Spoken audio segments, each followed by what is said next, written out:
After 25 years as a physician and teacher at Harvard Medical School and elsewhere, as a renowned academic neurosurgeon, he thought he knew how the brain, mind, and how the consciousness worked. A transcendental near-death experience, NDE, during a week-long coma from an inexplicable brain infection changed all of that completely. Memories of his life had been completely deleted, yet he awoke with memories of a fantastic odyssey deep into another realm, more than this earthly one. Okay, let's welcome today's guest, Dr. Eben Alexander. Welcome. Adam, thanks so much for having me on. It's great to be with you today.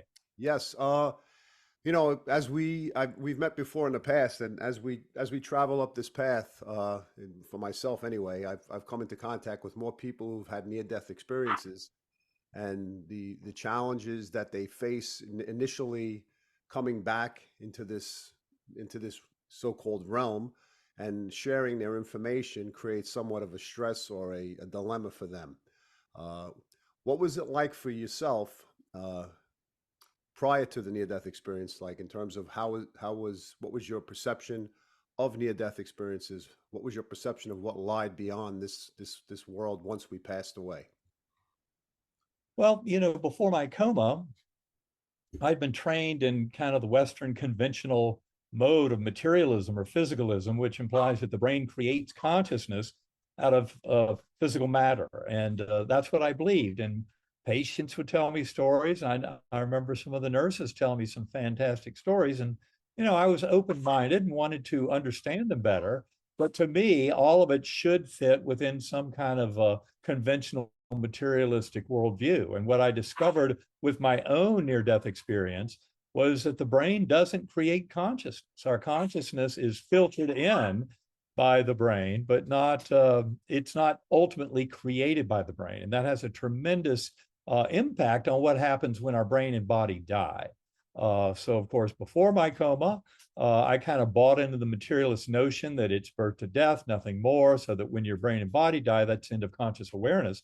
But I now realize, and there's been far more evidence accumulated since we last talked, that proves the reality not only of the afterlife, but of reincarnation. So there's a tremendous amount of human experience that is telling us how this world works that defies that materialist model. And that's really where we're headed, is to a deeper understanding.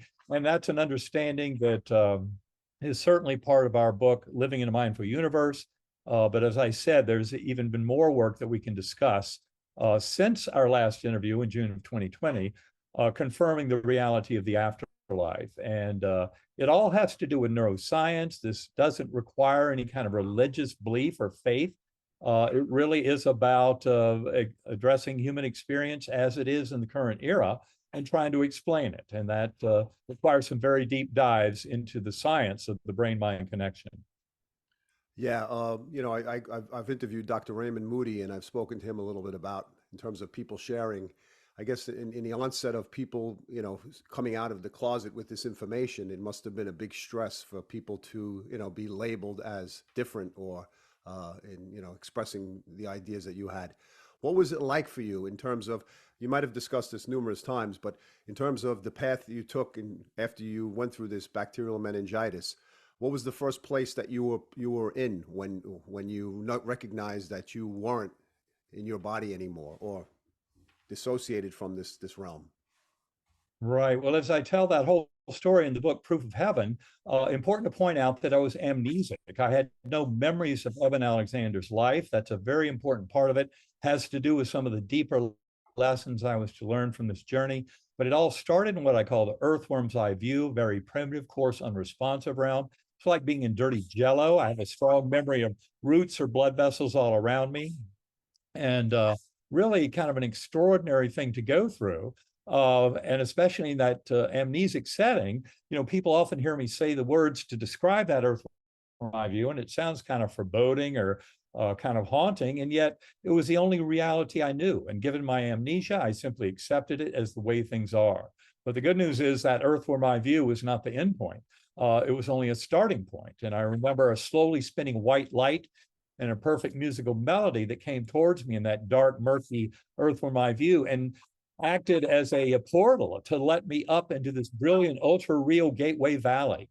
And that was absolutely extraordinary. That had many Earth-like features, but also many spiritual features. I liken it to kind of Plato's world of ideals, but for the individual soul. And that's exactly what I was witnessing in that second stage, what I call the Gateway Valley. And the Earth-like features, I was a speck of awareness on a butterfly wing, millions of other butterflies, looping and spiraling in vast formations, colors beyond the rainbow. It's a timeless realm. So that's the realm where people would go through life reviews, where birth, death, everything in between can be simultaneously presented to you. And when you study near-death experiences in large numbers, you find that the life review is more of a reliving of events than a remembering of events. And not only that, it is much more of a experiencing things from the perspective of all involved. So in other words, your life review will involve your interactions with others, but often from their perspective. So if you've been busy handing out pain and suffering to others or being greedy or selfish, you'll be on the receiving end of that during the life review. In fact, I think our very ideas of hell come from life reviews of people who have treated other people very poorly. And then when they have to receive that during a life review, it's not a very pleasant thing to go through. But ultimately, it nudges all of us much more towards an ideal kind of form of behavior in this realm we're sharing together, showing love, kindness, compassion, mercy, acceptance, when necessary, forgiveness. These are what should be governing how we interact with each other based on near-death experiences and what they teach us about the nature of reality. And from that point, the journey went to even higher and higher levels. You can see I have a visiting professor in the back who's trying to comment on this. I'm sorry about our Pomeranian. He's Mine's kind under of the missing table. his little sister. Yeah, well, hopefully he will be quiet in a minute. It's okay. I don't But hear it too loud. I actually good, don't hear it. that's fine. And it turns out, though, that from that Gateway Valley, I had a beautiful guardian angel. There's much more of that story, but that was not the end point of my journey. I remember seeing all of four-dimensional space-time of the material realm collapsing down, all of that spiritual realm, that Gateway Valley with all of its spiritual content, but also earthly features, all of that collapsing down until I ascended through another portal, this one generated by the music of those angelic choirs that were emanating chants and anthems and hymns from above that were absolutely astonishing in their nature. And yet they provided yet another portal up to a highest level, the highest level I went to, which I call the core. And the core was a complete resolution of all dualities, allowing kind of oneness so that masculine and feminine, light, dark, good, bad, evil, all these things become resolved into that oneness based in that loving force, that God force at the core of it all. And that's what I witnessed in the core realm. There were multiple passages through these levels because I would spontaneously tumble back down to that earthworm eye view, but learned by remembering the musical notes of the melody, I could conjure up that beautiful light portal that led me up into the Gateway Valley. Always welcomed by the beautiful guardian angel on the butterfly wing, this beautiful woman, sparkling blue eyes, high forehead, broad cheekbones. Those who've read the book Proof of Heaven will realize how important she was in helping me to come to a much deeper understanding of my journey. And that has a lot to do with a photograph that was sent to me 4 months after my coma that was very much related to my adoption history, because a huge part of my life story is that I was put up for adoption when I was 11 days old. And I was adopted into a wonderful, loving family, but I spent the first 54 years of my life kind of not knowing who that birth family was, and then just getting some tantalizing clues in the year 2000. But those clues were also a perceived rejection by my birth mother. And that sent me into a dark night of the soul from the year 2000 to 2008 when I had my coma. But very importantly, in the year 2007, two of my adoptive sisters walking on a beach in South Carolina told me, "Don't you think it's time you reached out to your birth family again?" Wow. And my first thought was no, because I remembered how that had kicked me over the cliff back in the year 2000 with a perceived rejection from my birth mother. But ultimately, that was correct. Reach out to them again, which I did. This time I got a favorable response. And on October 5th, 2007, I met my birth mother for the first time in 54 years. Minutes later, hugged my birth father.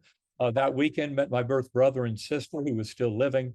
All of that is part of the backstory that's explained in the book, Proof of Heaven. Yes. But ultimately, the biggest proof, the biggest kind of conclusion about my near-death experience, caused by a severe case of gram-negative bacterial meningo-encephalitis, is that my brain was in no shape to harbor any kind of dream or hallucination, much less the most profound, life-changing, informative, and memorable set of experiences I've ever had. That's what I witnessed in the NDE. And there's a medical case report on my medical records that came out in September 2018. It was written by 3 doctors not involved in my care, but fascinated by my recovery. And in fact, when they were challenged by the peer review editors, how do you explain this recovery? It's unprecedented in the medical literature. They said it's because he had a near-death experience. That explains this miraculous recovery. And it's because they knew of other similar cases, like Anita Morjani, who had a very advanced stage 4 lymphoma, ended up having a profound NDE where she came back to this world and her lymphoma cancer disappeared. Likewise, Dr. Mary C. Neal, she had a over 30-minute warm water drowning while kayaking in Chile back in the late 1990s, was brought to the surface dead, but they resuscitated her. She ended up having a full recovery, which really has no explanation in modern medicine because of that very prolonged warm water drowning. And yet she had an NDE. The message to all of us is start paying attention to our spiritual nature, because it has a lot of ability to bring wholeness and healing to our lives.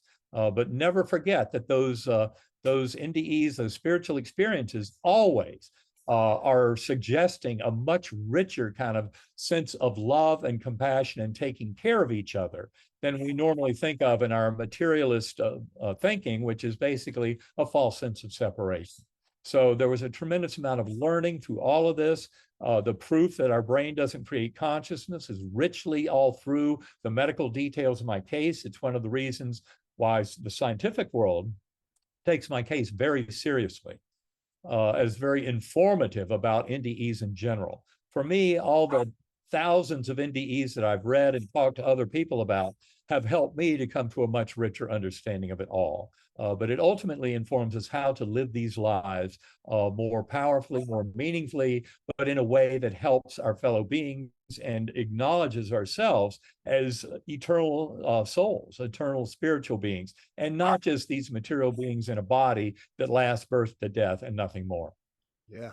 It's interesting because the concept of brain and consciousness as being separate entities from themselves, and the fact that we can dream and we can go to places and have premonitions, obviously, and our consciousness leaves the body, right? Goes to a specific, maybe the astral plane itself, returns with information. And so the fact that you, from a Western perspective of medicine, had this experience, as you just mentioned, must have been eye-opening to the scientific Western world in terms of what you experienced. But the main concept of interest is separating brain from consciousness. You have conversations with people, or I go to dinner with people and I'll tell them, a little bit about what I'm interested in, and they'll say, well, when you die, you're dead. and the closed door mindset, of course, becomes frustrating, knowing the fact that I hear a story like yours and other the people that you just mentioned, which are profound experiences. Right. And to hear these stories are a source of inspiration to know that I guess it's an opening towards other levels of consciousness as it relates to sound, as it relates to, just the other realms of understanding. How do you describe to somebody the difference or the correlation between brain and consciousness? Well, as I said, the materialist model, that which I was trained under and many others in the late 20th century, is that the brain somehow is creating consciousness. Now, truth be told, no neuroscientist has ever come up with even the first sentence of how that might work. And yet, a model that is really taking over this world, and this is the model that we discuss tremendously in our book, Living in a Mindful Universe, that I co-wrote with Karen Newell. And that is kind of the notion of idealism, or even a more mature way of saying it is panentheism. Basically that God force being within all of reality. But with these new models of understanding, what we really do is put consciousness first. And it's really what makes the most sense. we are sharing the mind of the universe. That's probably the simplest way to put it, that the universe is self-aware. Now, there is a certain, what I call viscosity, so that even, say, between lives, like when you address, there's a tremendous body of evidence collected scientifically over the last 6 decades at least, from the University of Virginia. That's an excellent starting point. uvadops.org is where you can go to learn more. But in the last 60 years, scientists there have investigated more than 2,700 cases of past life memories in children suggestive of reincarnation. And in that group, they found 1,700 where they actually say it's solved. Yes, they found the person described by the child. And, children can often talk about past lives, but most people don't take it seriously and don't investigate them. But these scientists, ever since Ian Stevenson back in the late 1960s at UVA started doing this, have been investigating these stories, and you find that often the child is telling a very real story of somebody who lived before. Often about 70% of them had a kind of a premature, violent, sudden, unexpected death. So maybe that's part of the reason that those memories, that they remember those past lives, is because in many ways that life was cut short, by a violent, sudden, unexpected ending. And it's possible that people who live a much longer and more natural life, especially when they go through the dying process, which involves departed loved ones coming and going through a life review and making amends, that they don't have as much angst about leaving this world. So they won't necessarily have such emotional power around memories of a past life. But for the children who remember that their soul has been through this before, especially when it came to a sudden and traumatic, maybe too early ending, yes, they have memories of that past life that kind of come into this life, and they can lead to phobias and to behaviors and things like that. Now, important for me to stress with people, some people worry when they hear the word reincarnation, and this is not reincarnation kind of along the lines of, say, a Buddhist interpretation, where you keep coming back and what you're trying to do is actually get off the wheel of reincarnation and achieve nirvana. This is much more about a grace-filled kind of eternal soul process of growth and transformation. That's what we're talking about here, so that souls come back numerous times in order to get closer and closer to that oneness with the God force and that understanding of their meaning and purpose in the universe. And what I would say is a litmus test for how mature a soul is in this process is how egocentric versus how altruistic they might be. And the narcissistic, egocentric soul is one that's very new to this game. They're just barely beginning to learn the rules. Whereas a soul that's very altruistic, philanthropic, giving, concerned with the highest good is a soul that's been here multiple times and probably is getting very close to not even needing to have another Earth incarnation, but maybe moving on to other levels of kind of soul growth and development. But it turns out that there's a lot of information supporting all of this now from a scientific basis. If people go to bigelowinstitute.org, that's a contest that was run in the year 2021. So it's since we last talked. And bigelowinstitute.org started as an essay contest by Robert Bigelow out in Las Vegas, who'd lost his wife and his son had committed suicide. He was interested, is there any reality scientifically to their souls still being present on Earth, even after their bodies have died? And so he put that question out to the scientific community, demanded that anybody who wrote an essay in this contest had to show at least 5 years of experience answering the afterlife question from a scientific perspective. And in that setting, they received 204 essays. He was originally going to give out 3 monetary prizes, ended up giving out 28 monetary prizes because the essays were so good. And they're available to any of your listeners right now for free, bigelowinstitute.org. And I promise you, it's incredibly worthwhile reading. But you'll start reading those essays and you realize this is no longer a question of whether or not science proves the afterlife and reincarnation, because science does. When you read these essays, you'll absolutely see that that is an inescapable conclusion. It starts with Jeffrey Mishlov's winning essay, the first place essay, which is incredibly well done. I highly recommend it. But for those who are especially demanding of a scientific essay, I can also recommend, for example, Bernardo Castro.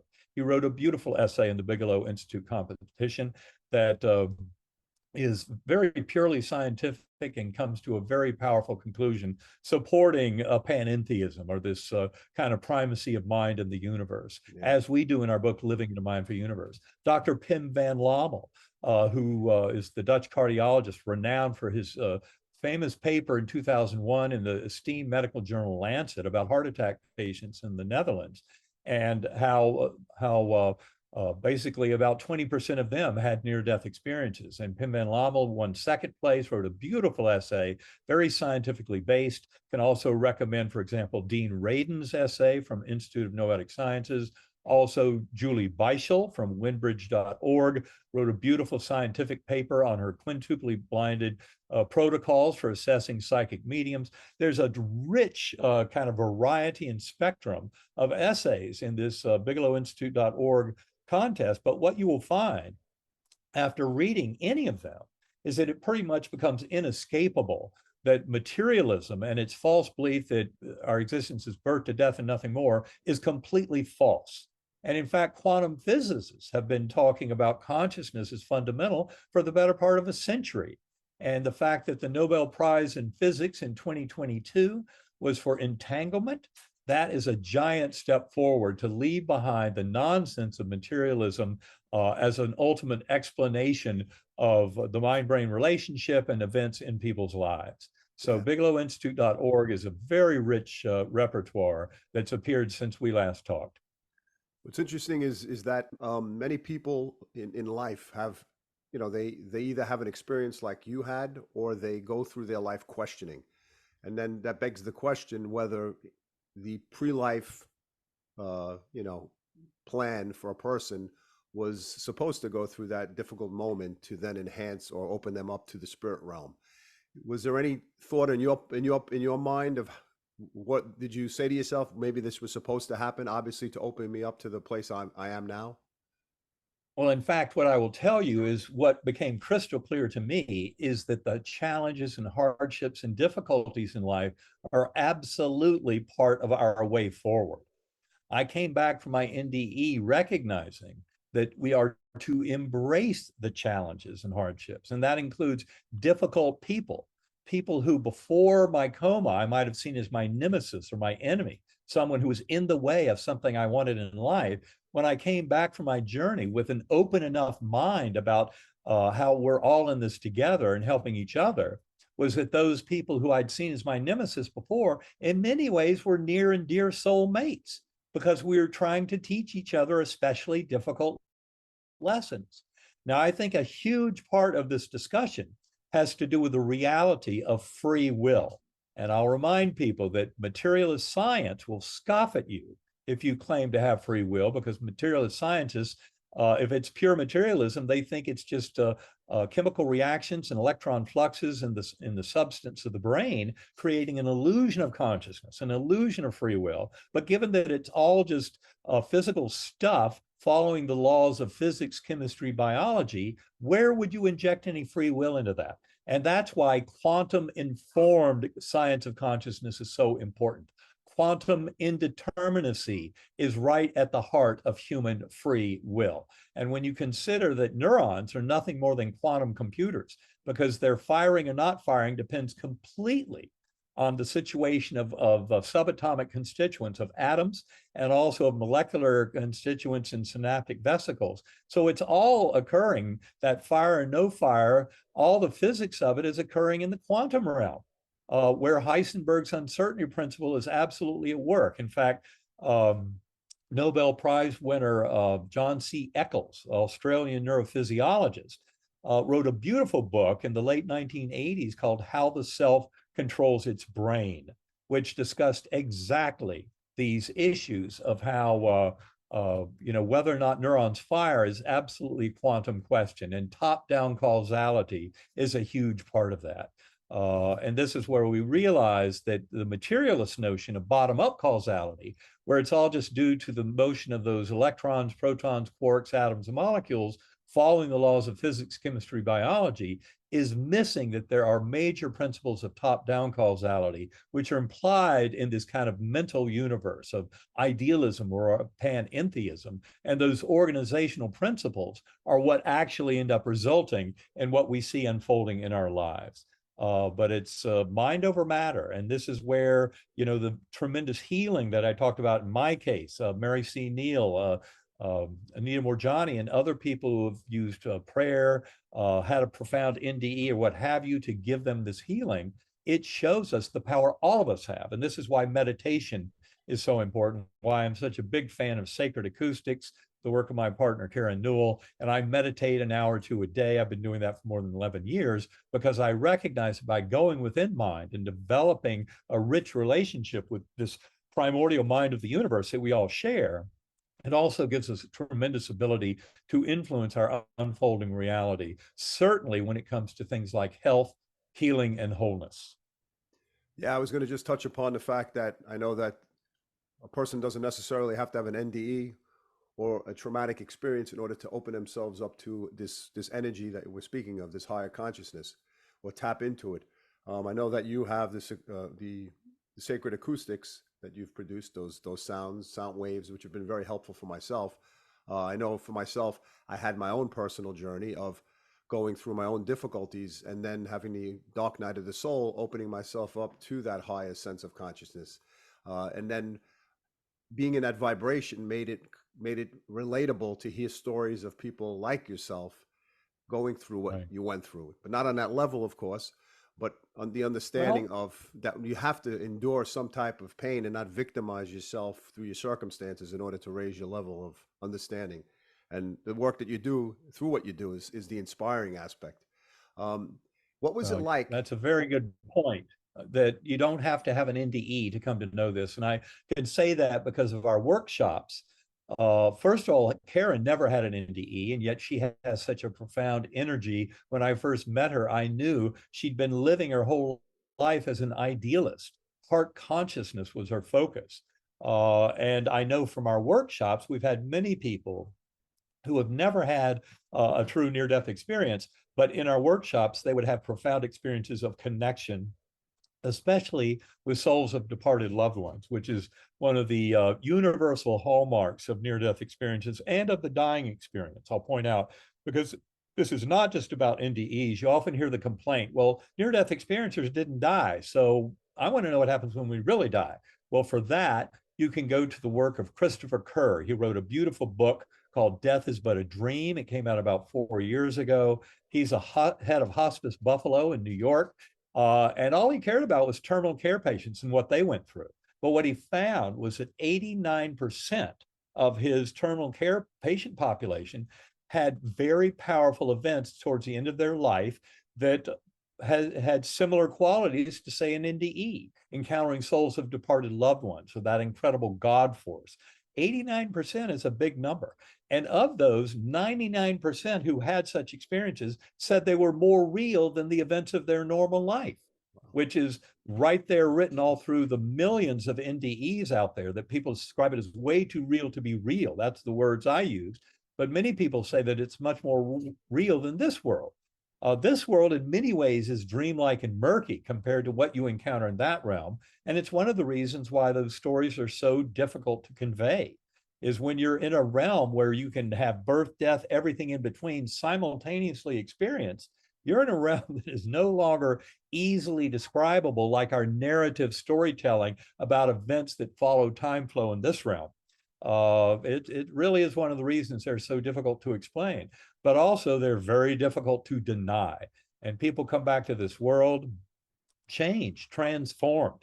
That's what got Bruce Grayson, a MD at University of Virginia, who's a skeptical MD, psychiatrist who studied NDEs for the last 45 plus years. He realized that people he witnessed who had NDEs were so transformed by the experience that it completely overwhelmed any kind of healing that you might have had from a psychiatric intervention or biochemical intervention, medical intervention, what have you. These people were healing themselves through these incredible journeys. And that's where I think the power comes in. And that's why all of us should take this to heart and start meditating, going within. When you realize that your own conscious awareness is not simply the result of a 3.5-pound gelatinous mass floating in a warm, dark bath between your ears, but that you're diving into consciousness of the universe with much more implication for how you can perceive and facilitate and manipulate, modulate kind of your emerging reality. This is why meditation, I think, can bring so many health benefits to people at large. Any kind of physical, mental, or emotional health and healing ultimately is rooted in spiritual healing. And spiritual simply means this oneness of mind, that we're connected with the mind of the universe, that God force of pure love has tremendous power to bring healing to our lives. Yeah. I wanted to touch a little bit upon the heart, since you just mentioned the heart itself. A lot of times as humans ourselves, we have a difficult time of connecting the heart, and we're in our mind, but when we're not in our heart. We think we feel with our brain. Our emotions are in our heart as a brain itself. And I know that heart-brain connection is a short pathway, but it's one of the longest journeys from going from your brain, from your heart to your head, or vice versa, Right. including myself. So I wanted you to maybe touch upon of what role the heart plays in this, in terms of healing and relationships, creativity. Well, as a neuroscientist, a neurosurgeon, and with neuroscientific interests, of course, I was very interested all along in looking at the mechanisms going into the brain and its pathways and its structure, and expecting that somehow that's how I'm going to explain consciousness. And trying to put it all anywhere is a mistake. All in the brain, all in the heart, et cetera, because it's all one process. This process of conscious awareness. Again, if we're sharing the mind of the universe, you can bet that our conscious experience expands far beyond just what is available to us as a human being. And that's why, to me, I love it that Karen would often remind me, as much as I'd be discussing, mind-brain relationship from this academic perspective of a neurosurgeon teaching at Harvard who had this incredible experience, she would always remind me it's heart consciousness. It's all about that love. And that is the kind of ultimate truth of it all, is no matter how much you try and break this down into analyzable parts, the depth of that loving force at the core of the universe that is so reassuring to people who've had near-death experiences, when they bathe in that God energy of pure love, you come back here knowing there's nothing to fear about death. It's a transition to a different form. It's the end of the physical body, but it's not the end of our awareness, and it's not the end of our connection with our fellow loved ones. That was one of the points I was going to make a little bit ago about the reincarnation, is don't worry about your loved one reincarnating before you get there, because love is such a crucial part of this. And that's demonstrated not only in the NDE literature and shared death experiences, which are just like near death, but also in Christopher Kerr's beautiful work on terminal care patients. It's all about that love. It becomes so healing at the time of dying. And people, in their life review, even if they have a lot of times when they were mean and selfish and greedy to other people, there are ways to make amends in that life review, and to take a much more loving and wholesome approach, taking care of each other. That's the ultimate message. And so in this discussion of consciousness, we might try and put it in the heart of the brain or what have you, Right. but ultimately we're sharing this one consciousness out of which all of the physical universe emerges. And we know from near-death and related experiences like Christopher Kerr's terminal care work, that it's really all about love. And so therefore, heart consciousness is a great thing to keep in mind.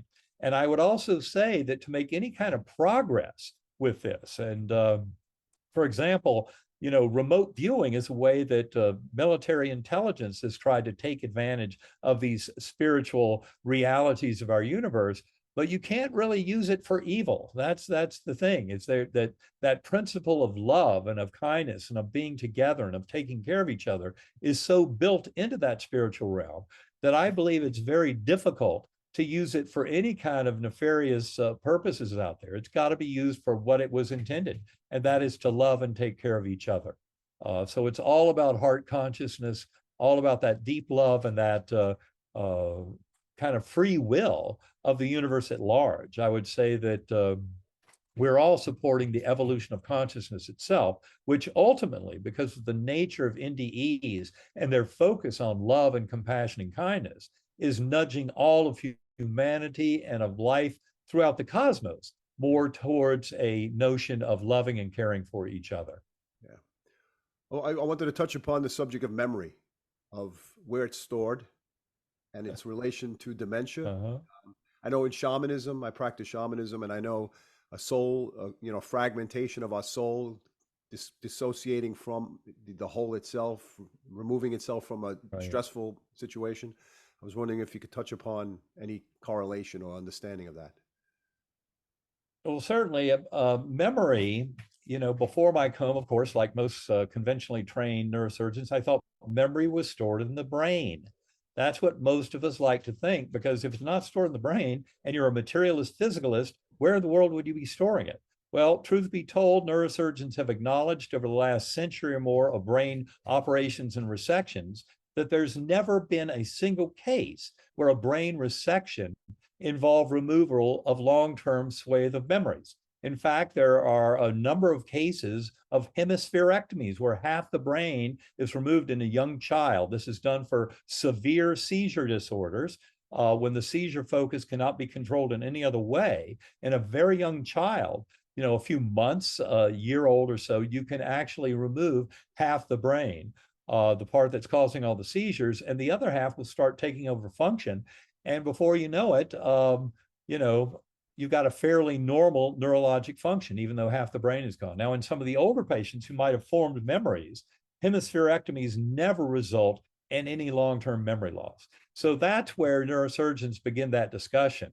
Now, Wilder Penfield, a very respected Canadian neurosurgeon, wrote a book in 1975. It's called The Mystery of the Mind. He had done a lot of work stimulating the brain in awake patients, and he had come to realize memories are not stored in the cortex. That's where most neuroscientists, because of the very broad kind of complexity of the neocortex, they thought that's where memories would be stored. By the end of his career, Penfield knew they weren't stored anywhere in the cortex. And we go into a lot of this discussion in our book, Living in a Mindful Universe. In fact, we have an entire appendix to that book on how memories are not stored in the brain at all, but how that is such a nail in the coffin of materialist neuroscience. You don't hear it discussed much, but it's time to discuss it, because there's no countering evidence to that. Nobody has an example where long-term memories were removed with any kind of brain removal. And then, of course, I just mentioned minutes ago that incredible literature from UVA and other people like Jim Matlock and Carol Bowen on past life memories in children suggestive of reincarnation. They have 1,700 cases that are solved. That is, children who remember past lives where obviously there was no physical connection of brain between the past life and the current body that would allow those memories to be transferred. And only 1/5 of those cases at UVA and of other investigators, only 1/5 of them are in the same family. So 80% are in different families, often different cultures. So you really have to throw that out, that memory is stored in the brain. I would say it's to answer where it is, you have to take a much deeper dive and acknowledge that all of the physical reality around us is basically a mental construct. The universe in consciousness. There's a beautiful essay by Bernardo Kastrup, who's one of the endorsers of our book, Living in a Mindful Universe. And that essay, I think it was in 2018, the Journal of Consciousness Studies, and it's called The Universe in Consciousness. And he basically supports that one mind hypothesis that we support in Living in a Mindful Universe. That scientific thinking of the one mind hypothesis, as Pim van Lommel points out in his Second Place Bigelow essay, towards the very end of it, where he's making the one mind argument. He also talks about our book, that paper from Bernardo Kastrup, and also Steve Taylor's book, Spiritual Science, and Larry Dossey's book, One Mind. All four of those is great resources on the one mind hypothesis, which is really where all of this is headed, is towards evolutionary panentheism and free will of the sentient beings determining an emergent outflow. That's why we say evolutionary. And then panentheism simply means that that God force of mind force is within all of that universe in its presentation. And of course, sentient beings actually have access to that mind, that God mind of pure consciousness at the core of the universe. This is all something discussed in Living in a Mindful Universe in our book, especially in that chapter 5, where we really talk about the primordial mind hypothesis. Yeah, I was going to ask you to touch upon the book itself, but you've clarified some points, unless you wanted to bring out some extra points on the book itself. Yeah. Well, basically, yeah, the book itself, it is a beautiful. Living in a Mindful Universe is a great way to kind of take the current spiritual energy and combine it with all the evidence for the scientific evidence, like in quantum physics, where it's pretty much undeniable that we're dealing with the primacy of consciousness, and that the brain is simply a filter. And these are all concepts that are just much more fully developed in the book Living in a Mindful Universe. And it has been endorsed not only by Bernardo Kastrup and Pim Van Lommel, but also by Dean Radin, by Ed Kelly and Jim Tucker and Bruce Grayson, the three big scientists at the University of Virginia, by numerous other scientists and spiritual investigators, like Ram Dass. He's another endorser of Living in a Mindful Universe. But it really is an attempt, because the answers will lie somewhere in the middle. They're not going to lie at the fringe of materialism or at the absolute fringe of the purest of idealism, but somewhere in the middle. And that's what we're trying to go for. And evolutionary panentheism is probably the best philosophical description of where the book Living in a Mindful Universe is leading us. And I think closest to truth in the modern era. Yeah. Has your journey or your path brought you closer to the connection to what lies beyond the universe in terms of other galaxies or the other types of entities that live outside of our universe? Are you able to touch upon that? Well, I would say I certainly, something I mentioned in Proof of Heaven was this vision I had of advanced civilizations, far, far advanced beyond us, that were also part of this process. And in fact, I would say that the current UAP discussion about extraterrestrials, I know I had a wonderful conversation with Edgar Mitchell, who became a close friend. He was the Apollo 14 astronaut, who was the LEM pilot back in 1971 when they flew back from the moon, or when they flew to the moon on Apollo 14. But I spent 2 visits with him in Florida and had great conversation. But I think his opinion was very strongly that the UAPs, the extraterrestrials that are manifesting in our current world, are really here to protect us. Because our own worst tendencies as Homo sapiens, sapiens means wise. And that might be true for some of the scientific progress I've seen in medicine, communications, transportation, et cetera. But we see a lot of the dark side of science, the evils of the chemists in World War I with poisonous gases and explosives, the evils of physicists in World War II with atomic weapons. If we ever have a World War III, I know that World War IV will be fought with sticks and stones. That's what Albert Einstein said. So it's really time for us to mature into true wisdom. And that means getting rid of all those weapons of mass destruction, nuclear weapons, et cetera. It means taking responsibility for this earth and the greed, for example, of the energy industry and the oil industry, causing climate change, which is threatening millions of species with extinction. We must take climate change very seriously now, or we're not going to have a planet to live on in the next few decades. So it's high time that we woke up to a greater wisdom, a greater sense of responsibility, a knowing that our mind and mental function, our free will, plays a tremendous role in the world that we see emerging in our future. And that's why it's time we really woke up to this and started taking responsibility and maturing, as an intelligent species. If anybody would like to reach out to you, where can they do so? In terms of your Well, website? go to ebenalexander.com, and especially the reading list there, recommended reading. I recommend that. It's got more than 100 references, many with hot links to scientific papers, et cetera. They're all categorized. Also, the FAQ page on ebenalexander.com, very informative. If you have any questions about me and my reputation or experience. Likewise, the blog postings and their numerous interviews and presentations there. Also go to sacredacoustics.com, especially to learn much more about meditation.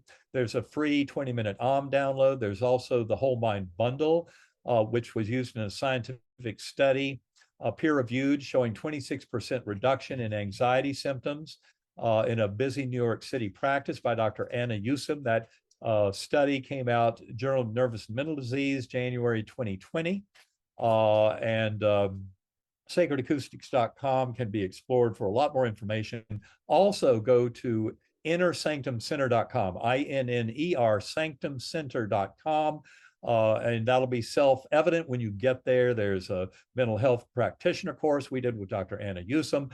There are bi-weekly interviews we did during the pandemic with many thought leaders and scientists around the world on consciousness, all available for free. There's also a monthly webinar that we host available at innersanctumcenter.com. I encourage people to visit us there and follow us and get engaged with a lot of the work we're doing to help wake this world up to these profound truths. Excellent. Is there a final message you want to leave us with, even though you encompass so much information in this talk? Well, I would really say no soul left behind. This is a profound revolution. There's no question that the scientific world is getting on board. If you read, there's a new 10th anniversary edition of the book Proof of Heaven that has 36 more pages in it than the original book. And the foreword to that book is especially important in telling people what's happened in the last 15 years since my coma experience and 10 years since Proof of Heaven came out, or 11 years now. And also Living in a Mindful Universe does a tremendous amount to talk about that. But no soul left behind. Get into meditation now. Start living this life. You can contribute to this incredible revolution that will bring humanity to the next level in our evolution and transformation. So welcome to a new world. It's going to be an amazing shift for humanity at large.